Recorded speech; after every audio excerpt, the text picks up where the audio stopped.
The crystal chandeliers caught light like frozen stars. Sophie's heels clicked against marble as she entered the ballroom, her black dress flowing like midnight water. 2 years of clawing her way back from nothing had led to this moment. Then she saw him. Daniel stood across the room, champagne glass trembling in his hand. His face had aged poorly, stress carved into lines around his mouth. Next to him, Melissa's red dress blazed like a warning sign, her grip on his arm possessive and tight. Sophie's heart didn't skip. It hardened. "Is that her?" whispered the woman beside Sophie, a business partner. "Your ex." "Was," Sophie corrected, her voice smooth as silk. Melissa noticed first. Her eyes narrowed, tracking Sophie's every movement. She leaned into Daniel, whispering something urgent. His head snapped up, their eyes locked across the crowded room. Sophie lifted her champagne glass in a mock toast, slight smile playing on her lips. Daniel's face went pale. Melissa's heels clicked rapidly as she approached. A predator's gait wrapped in designer clothes. "Sophie, what a surprise." Melissa's smile was all teeth, no warmth. "You look different. Success tends to do that." "I heard about your little company." "How adorable." "Daniel, didn't you mention Sophie was trying to start something?" Melissa's voice dripped honey-coated venom. Daniel appeared behind her, his presence suffocating. "Sophie."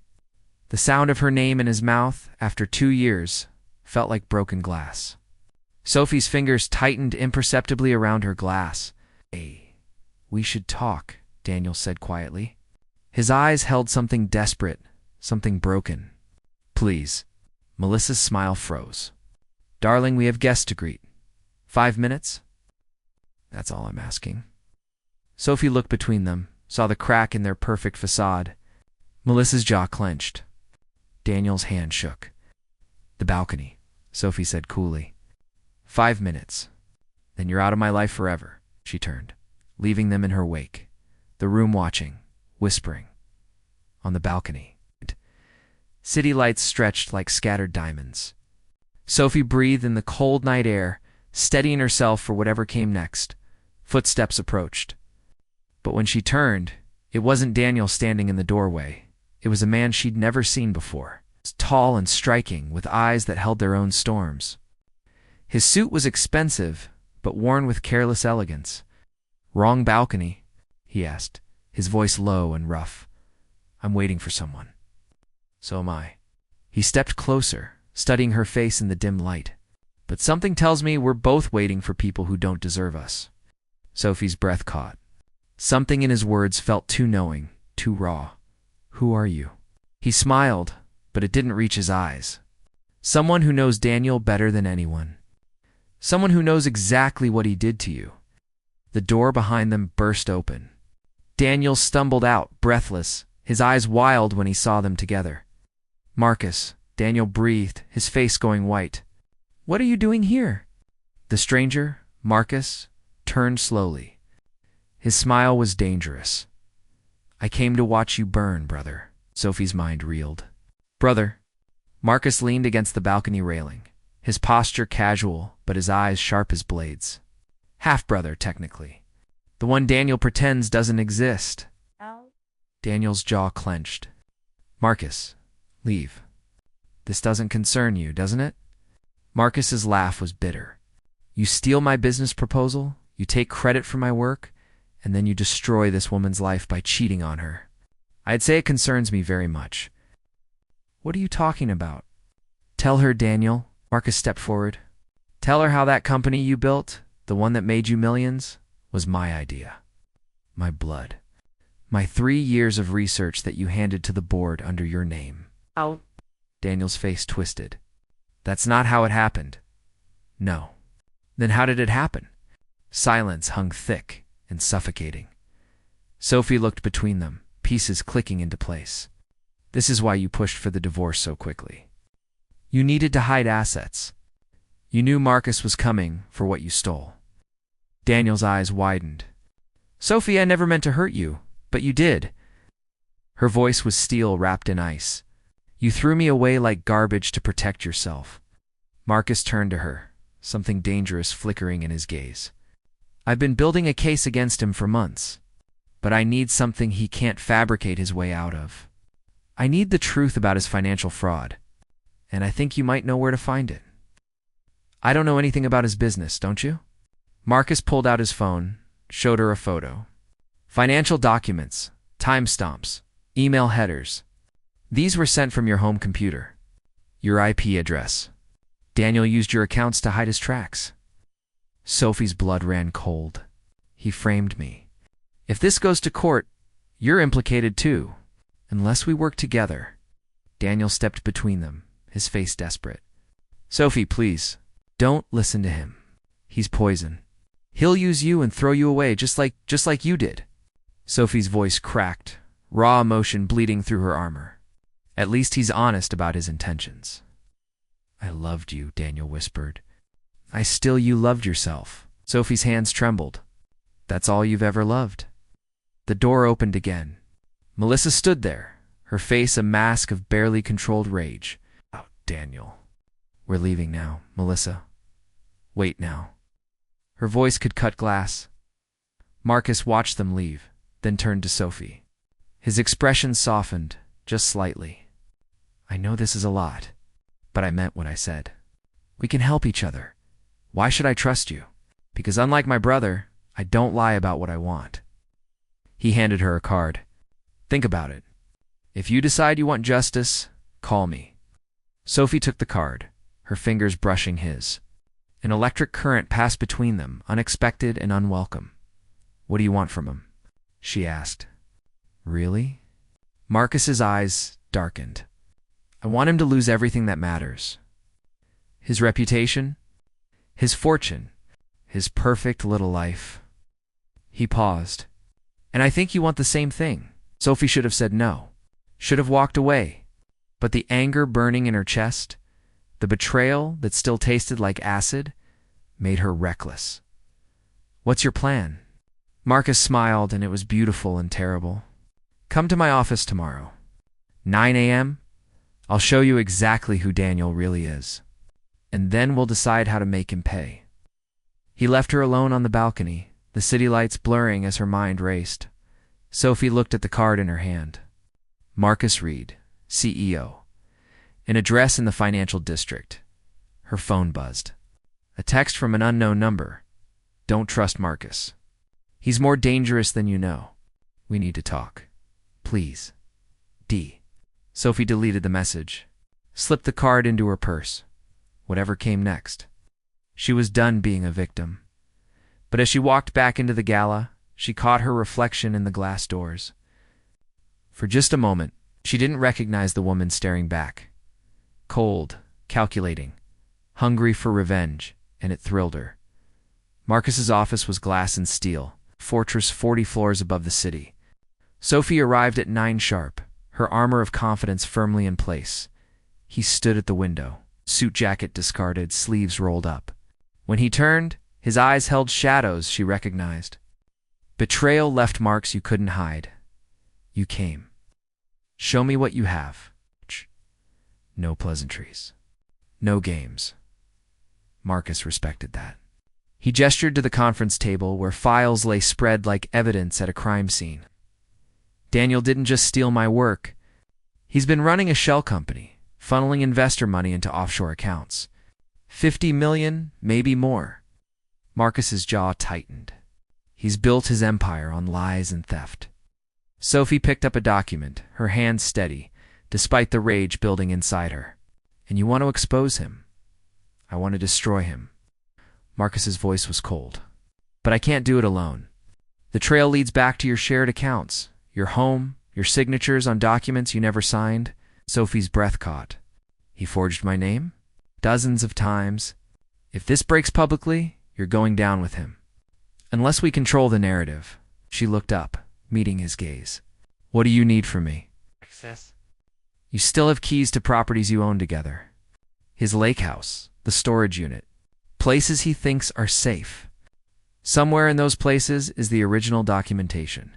The proof we need to prove forgery and fraud. That's breaking and entering. That's survival.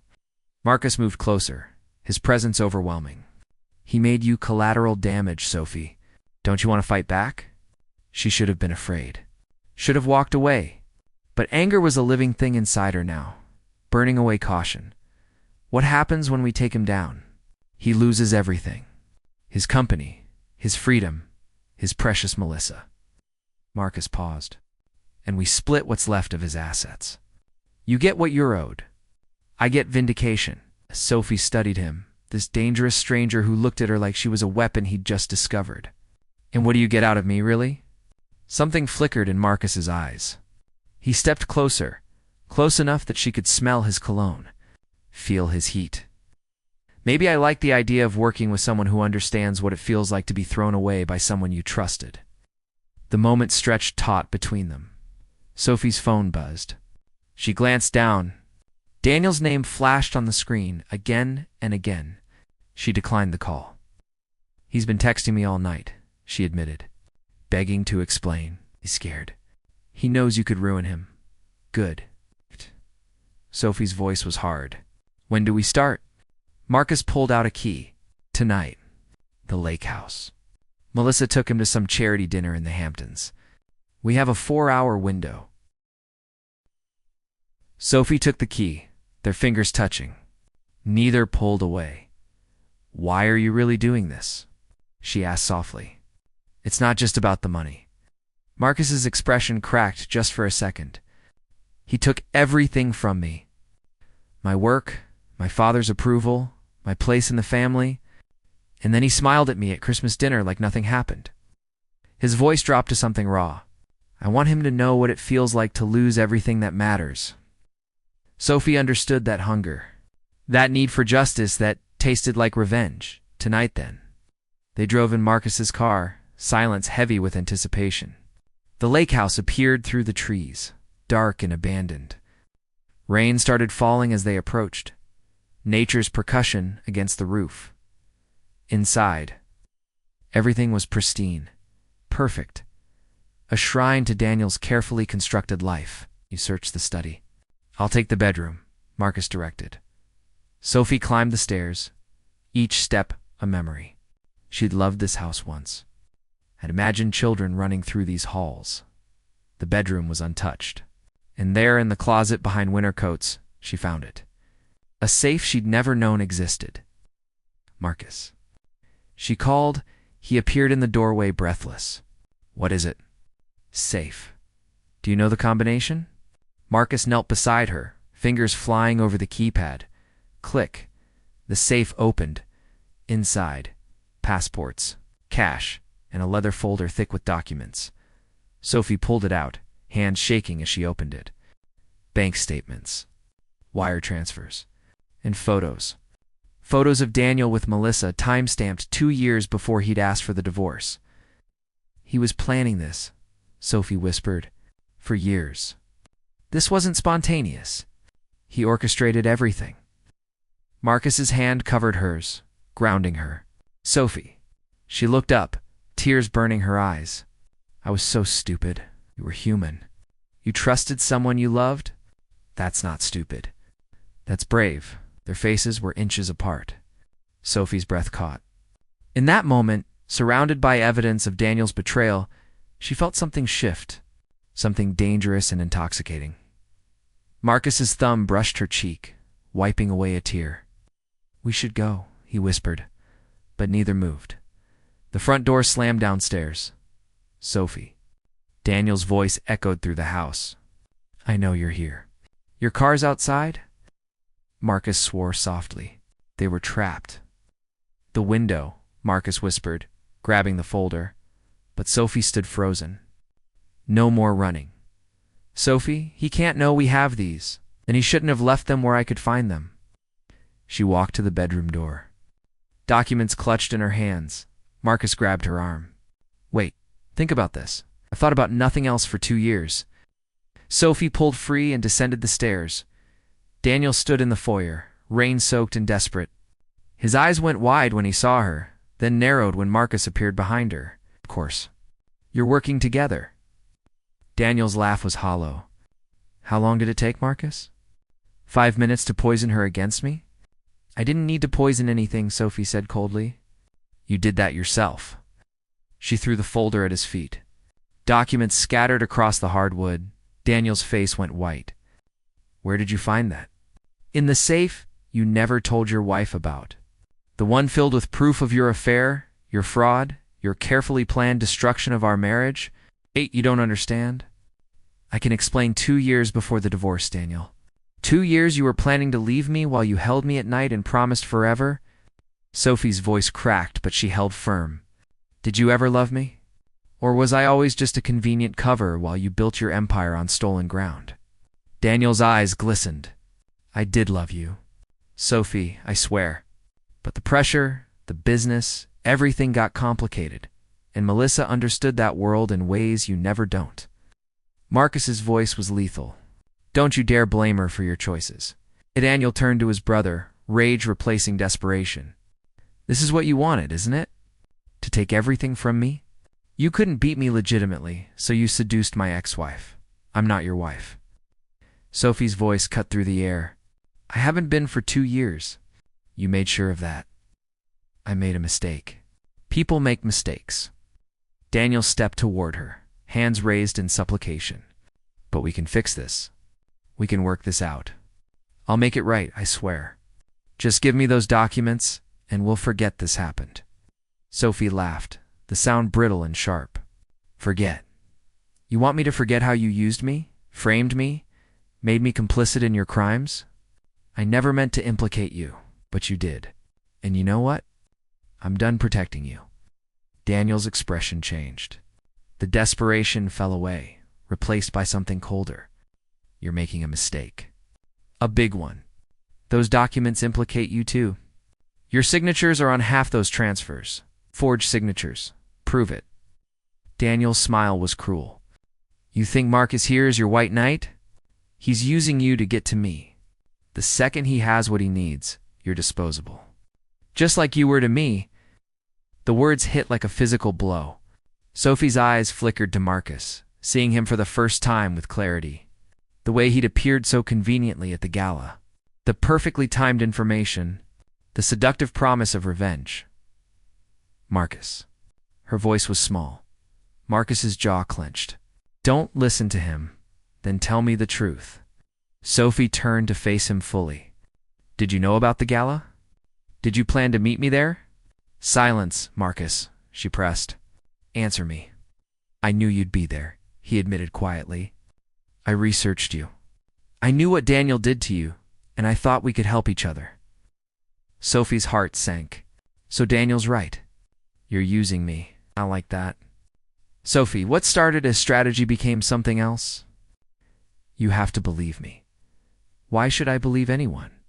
Sophie's voice broke. You're both liars. You both want something from me. Daniel seized the moment. Come with me, Sophie. We'll burn those documents together, disappear for a while. I have money hidden that Marcus doesn't know about. We can start over anywhere in the world. Just you and me, like it should have been. You have a wife, Sophie said numbly. I have a mistake. You were always the one, Sophie. I was just too stupid to see it. Daniel's hand reached for hers. Please, I'm begging you. Give me one more chance. Sophie looked between them.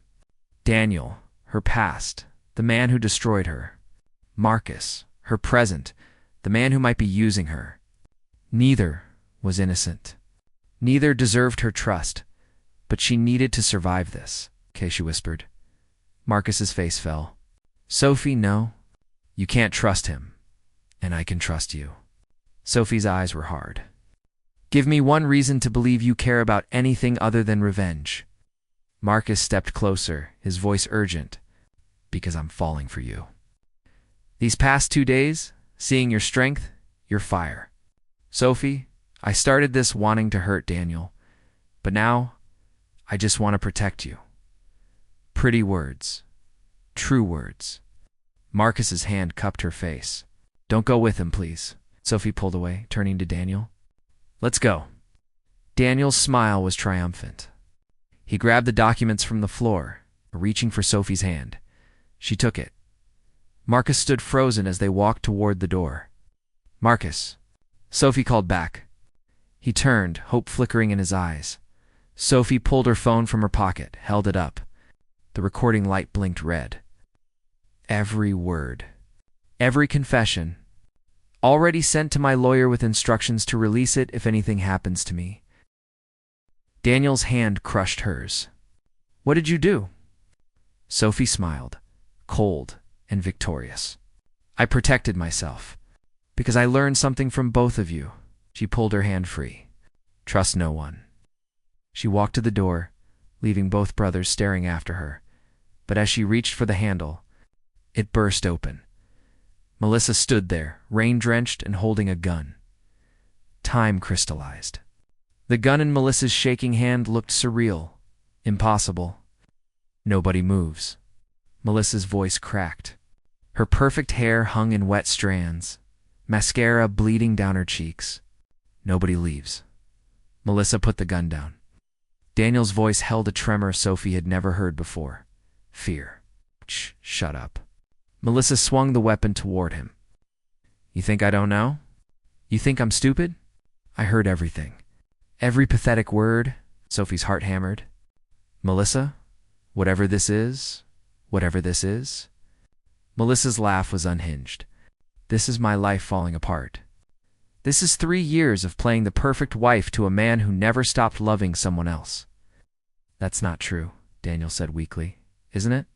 You say her name in your sleep, Daniel. You compare me to her constantly. I've lived in her shadow every single day. Melissa's finger tightened on the trigger. And now you want to run away with her? After everything I sacrificed? Marcus moved slightly, calculating. Sophie caught his eye, shook her head fractionally. Don't you want to know the truth? Melissa's voice broke. I'm pregnant. 8 weeks. And you were going to leave me anyway, weren't you? The words hung in the air like shattered glass. Daniel's face went pale. You're lying. I wish I was. Tears streamed down Melissa's face. I wanted to tell you tonight. I had this whole plan. Candlelight dinner, the perfect announcement. But then you left the charity dinner early, and I followed you here, and I heard everything. Sophie's chest tightened. Despite everything, she felt a flicker of sympathy for the woman pointing a gun at her heart. Melissa, Sophie said softly, I'm not going anywhere with Daniel. I don't love him. I haven't for a long time, but he loves you. I can see it. I've always seen it. Melissa's hand shook harder. And I can't compete with a ghost. I can't compete with the woman he destroyed his integrity for. Then don't. Marcus's voice was calm, measured. Lower the gun. Walk away. You deserve better than this. Better than him. What do any of us deserve? Melissa's eyes found Marcus. You want revenge? She wants vindication. I just wanted to be loved. Her gaze returned to Sophie, but you took that from me. Even after he left you, you still took it. I never wanted him back. Sophie's voice was steady, despite her racing heart. Melissa, I swear. Daniel made his choices. Those are his crimes, not mine. But you're the reason. Melissa's voice rose to a scream. If you'd just been worse, uglier, easier to forget, he would have loved me. He would have chosen me. The gun swung wildly. Sophie saw Marcus tense, saw him calculating the distance. Don't, Sophie breathed. But Marcus lunged. The gunshot cracked like thunder. Everything happened in slow motion. Marcus's body colliding with Melissa. The gun skittering across the floor. Daniel diving for it, and Sophie, frozen, watching Marcus clutch his side as blood bloomed across his white shirt. No. Sophie dropped beside him. Marcus, no. Call 911. Daniel shouted, his voice raw with panic. Melissa collapsed against the wall, sobbing. I didn't mean to. Oh God, I didn't mean to. Sophie pressed her hands against Marcus's wound, feeling warmth seep through her fingers. His eyes found hers, surprisingly calm. Stupid, she gasped. That was so stupid. Couldn't let her hurt you. Marcus's smile was weak. Turns out I wasn't using you after all. Save your strength. Sirens wailed in the distance, growing closer. Marcus's hand covered hers. The recording. Use it. Take him down. Promise me you're not dying. You're going to be fine. Promise me, Sophie. I promise. tears blurred her vision. But you're going to be there to see it. The paramedics arrived in a chaos of lights and voices. They pulled Sophie away from Marcus, loaded him onto a stretcher. She watched them work, her hands still stained with his blood. Police handcuffed Melissa, read her rights. Her sobs echoed through the lake house. Daniel stood alone by the window, his empire crumbling around him. When he finally looked at Sophie, his eyes were empty. "Sorry," he whispered. "For everything." Sophie said nothing. There were no words left. At the hospital, Sophie sat in the waiting room for 6 hours. The surgeon finally emerged, exhausted but smiling. "He'll make it." The bullet missed major organs. "He's lucky." Sophie's legs nearly gave out with relief. 3 months later, Sophie stood in a courtroom. The recording played for the judge, the jury, the packed gallery. Daniel's voice clear and damning, confessing to fraud, forgery, theft. The verdict came swiftly. Guilty on all counts. Melissa took a plea deal, got probation, and psychiatric care. The baby would be born in freedom, at least. Marcus recovered slowly. Physical therapy, weekly check-ins, healing that went deeper than the body. Sophie visited him every day. They didn't talk about revenge anymore. They talked about rebuilding, about second chances, about what it meant to trust again after betrayal. "I'm testifying tomorrow," Sophie said one afternoon, sitting beside his hospital bed. "They want me to speak at his sentencing. What will you say?" Sophie was quiet for a long moment. That he was a coward. That he destroyed lives without remorse. That justice was necessary, but it doesn't erase the scars. Marcus's hand found hers. "And after, when it's all over, I don't know." Sophie met his eyes. "I'm still learning how to be alone. How to trust my own judgment. How to not see betrayal in every shadow. Take your time." Marcus squeezed her hand. "I'm not going anywhere. You almost died for me." "No, I almost died because someone needed to break the cycle. Someone needed to choose differently." Marcus pulled her closer. "We've both spent so long trapped by what was done to us. Maybe it's time we decide what comes next." Sophie rested her head on his shoulder. Outside, the city sparkled with possibility. 6 months after the trial, Sophie sold her company for a sum that made headlines. She donated half to organizations supporting survivors of financial abuse. She visited Marcus, who'd started his own firm built on integrity instead of theft. "I'm leaving," she told him. "Traveling. Finding myself without the weight of revenge." "How long?" "However long it takes." Marcus smiled sadly. "And us?" Sophie kissed him softly, a promise and a goodbye wrapped together. "If we're meant to find each other again, we will. But right now, I need to find myself first." She walked away from him.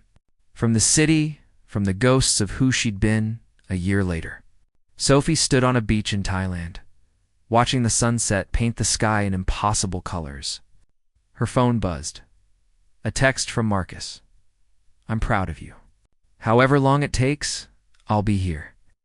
Sophie smiled, typing back, "I know." No. She didn't know if they'd have another chance. Didn't know if love could be built from the ashes of revenge. But she knew one thing with absolute certainty. She had saved herself. And that was enough for now. That was everything, the end.